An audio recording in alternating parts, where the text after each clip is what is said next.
근데 이제 20세기가 되면 이제 드디어 원자의 구조에 대한 실마리가 풀리게 됩니다. 이 러더포드 선생이 원자핵을 발견하고요. 톰슨이 전자를 발견합니다. 사실 선후관계로 따지면 톰슨이 먼저인가 러더포드가 나중인가 아마 그럴 것 같습니다. 어쨌든 이 둘이 양전하를 가진 원자핵과 그 질량이 훨씬 큰 원자핵과 훨씬 작은 질량을 갖고 있는 음전하를 가진 전자로 원자가 구성되어 있다는 실마리를 풀게 됩니다. 물론 두 분 다 노벨상을 받으셨죠.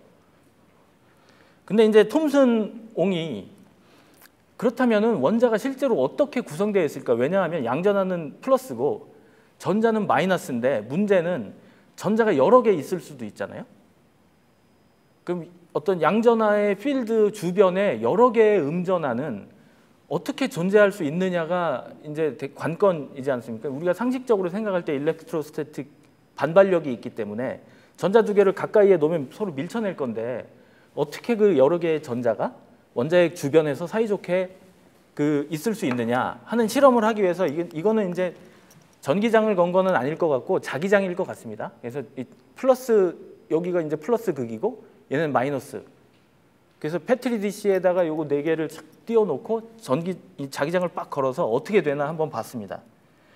이게 톰슨에 의하면 초기의 원자의 모형입니다. 재밌기도 하고 좀 이상하기도 하고 그렇죠. 이게 이렇게 뻘쭘한 모양으로 나올 수밖에 없었던 이유는 물론 2차원 평면의 문제이기는 합니다. 3차원이 아니라. 저도 처음 들어본 언쇼라는 사람의 언쇼 시오렘이라는 게 있답니다. 그래서 일렉트로스태틱 포스에 의해서는 고정적인 스테이셔너리 스테이블한 자리, 그러니까 두 개의 양전하, 음전하를 딱 갖다 놓으면 걔네들이 일렉트로스태틱 포스만으로는 고정된 상태로 안정적으로 존재할 수 없다. 뭐 이런 시오렘이 있답니다. 그냥 그렇게 이해해 주세요. 저도 무슨 말인지 잘 몰라요. 근데 이거의 하나의 예외는 마그네틱 레비테이션이 있습니다. 이 다이아마그네틱 레비테이션. 다이아마그네틱 하다는 건 자석되면 슉 밀려나는 거가 다이아마그네티즘이죠. 이거를 실제 몸소 실천하셨던 분이 계십니다. 여러분들이 혹시 이름을 지금은 다들 아실 앤디 가임이 이 앤디 가임입니다. 그래핀의 앤디 가임이 이 사람이거든요. 이 사람이 이 네덜란드에 있을 때 네덜란드 분들이 가끔 이상한 짓 많이 해요. 앤디 가임은 러시아 사람이었기 때문에 제 생각엔 이 실험할 때 보드카 드셨다에 500원 겁니다. 보드카를 드시면 무슨 일을 할 수 있냐? 아이고, 커서가 안 나오나? 이런 일을 할 수 있습니다. 개구리가 동동 떠다니고 있습니다. 이 개구리에 살아있는 개구리. 개구리의 몸 안에는 물이 있기 때문에 요 마그네틱 윙이거든요. 여기 저 보시면 하이필드 마그넷 랩이라고 있습니다.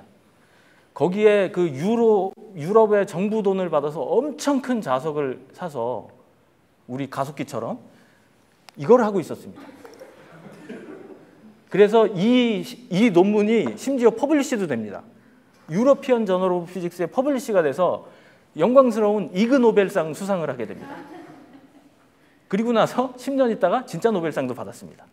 그러니까 지금까지 인류 역사상 이그 노벨과 노벨을 동시에 받은 유일한 사람입니다. 물에 약간의 다이아마그네티즘이 있어요. 다이폴이 있으니까 자석의 세기를 어마어마하게 세주면 물이 자석이 될 수 있습니다. 어떤 의미에서는. 재미삼아 해본 거죠. 재미삼아. 그래서 언쇼스 시오렘에 의하면 원자핵 주변의 전자는 고정적으로 안정적으로 존재할 수가 없습니다. 그러면 도대체 어떻게 배치를 해야 되나가 문제가 되지 않을 수 없습니다. 그 배치의 문제는 두 가지 문제를 해결해야 됩니다. 하나는 왜 모든 원자마다 성질이 다른가? 아까 그 가정 1번이죠. 쿼지 엘리먼스로서의 전자는 어떤 식으로 성질을 다르게 만드는가와 둘째는 베일런스의 문제. 왜 탄소는 발이 4개냐? 하는 문제를 풀어야 됩니다. 그 문제를 굉장히 직관적으로 풀었던 사람이 바로 이 길버트 루이스입니다. 길버트 루이스가 이제 하버드의 조교수 요즘 용어로 조교수이던 시절에 이제 렉처 노트에 이걸 써놨다고 자기가 나중에 주장을 하는 거죠. 나는 1902년도부터 이걸 알고 있었다. 아셨겠죠? 의심하지 않아요, 저는. 보면 이 많은 거를 직관적으로 설명할 수 있습니다. 예를 들면 염소는 베일런스 일렉트론 7개입니다. 그러니까 이 옥텟 모델이, 옥텟 큐브 모델이 설명할 수 있는 것은 왜 주기율표가 8개가 가면 다시 한번 처음으로 돌아오는가를 설명할 수 있습니다. 이렇게 하면. 그죠? 뭐 모든 걸 설명하는 건 아니지만. 그래서 염소는 7개고요. 옆에 다른 염소가 있으면 요 엣지를 쉐어해가지고 Cl2가 존재할 수 있다. 이제 이원자 분자가 존재한다는 사실을 알고 있었기 때문에 이렇게 되면 화학결합의 문제를 설명할 수 있고 옥텟을 다 만족하는 경우에 스테이빌리티가 늘어난다는 가정을 하면 Cl2는 안정된 분자로 존재할 수 있습니다. 그죠? 산소도 마찬가지입니다. 산소는 이렇게 면을 쉐어하면 왜 산소가 2개의 화학결합을 가진 상태로 존재하는 것 같은지를 설명할 수 있습니다. 근데 질소는 약간 어떻게 아귀를 맞춰봐도 뭐 안 되죠? 안 됩니다. 참고로 말씀을 드리자면 저는 입체에 대한 그 인지 능력이 심각하게 떨어지는 사람이거든요. 그래서 아직까지도 그 매지가이를 성공해 본 적이 없습니다. 50년 동안. 50년째 실패하고 있는데 저로서는 풀 방법이 없죠. 그래서 이분이 뭘로 어떻게 했냐면 뭐가 많이 망가졌습니다. 어머. 맥브라이드 선생님 죄송합니다. 제가 뭘 잘못 건드렸나 봅니다. 그러니까 소위 언쉐어드 페어라는 걸 가정을 해서 사면체를 만들어서 한쪽에 전자를 2개 넣어놓으면 됩니다. 그러면 이렇게 됩니다. 질소와 질소 사이에 결합이 3개 존재할 수 있게 됩니다. 문제는 이게 말이 되냐 하는 문제가 생깁니다. 이게 아까 전자는 -1의 차지를 갖고 있다고 그랬습니다. 언쇼에 의하면 저게 2개가 붙어 있을 리도 없거니와 이게 말이 안 되는 거죠. 언쇼의 시오렘에 의하면. 그래서 이게 굉장히 많은 문제를 직관적으로 풀 수 있게 하고 심지어 예측도 가능하게 하고 해서 굉장히 훌륭한 그 생각이기는 하지만 이 문제가 항상 남습니다. 이게 말이 되냐. 왜냐하면 그 전에 물리학적으로 말이 안 된다는 증거가 있기 때문에. 그래서 길버트 루이스는 자기 모델이 항상 맞다고 주장을 당연히 했지만 그 언쇼스 시오렘을 알고 있었느냐, 그거를 고려할 때 네 모델이 말이 되냐는 질문에는 이렇게 도망을 갑니다. 엄청 가까이 있으면 그거 벗어날 수도 있다. 너무 가까이 있잖냐. 우리가 지금까지 알고 있었던 세계와 다른, 요즘 이제 양자의 세계 막 이러는 거잖아요. 그러면 다를 수도 있지 않을까?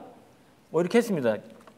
어쨌든 길버트 루이스는 그래서 이제 여러 업적에도 불구하고 이게 약간 미적지근하게 남으면 클리어가 되지 않으면 사람들이 이제 true 이렇게 할 수는 없고, 오늘날의 관점에서 보면 길버트 루이스의 모델은 굉장히 유용한 모델이기는 하지만 참이냐, 현실적으로 유용한 도구에 가깝다, 이 정도로 이제 변한 거죠. 그것도 대단한 겁니다. 지금도 배우고 있으니까 우리가. 그래서 약간 절충을 합니다. 이제 사람들이 전자가 딱 붙어 있지는, 그러니까 고정돼 있지는 않고 그러면 떨린다 하자. 떨릴 수 있죠. 그래서 스프링 모델이 괜히 나온 게 아니고요. 전자가 저 안에서 발발발발발 떤다. 이렇게 가정을 하면 언쇼스 시오렘도 바이올레이션 하지 않으면서 화학 결합의 안정성도 설명할 수 있습니다. 이거 사진을 찍어놔서 그렇지만 누가 턱 때리면 막 흔들릴 거 아닙니까? 그러면 두 가지를 컴프로마이즈를 해서 이제 만족할 수 있습니다.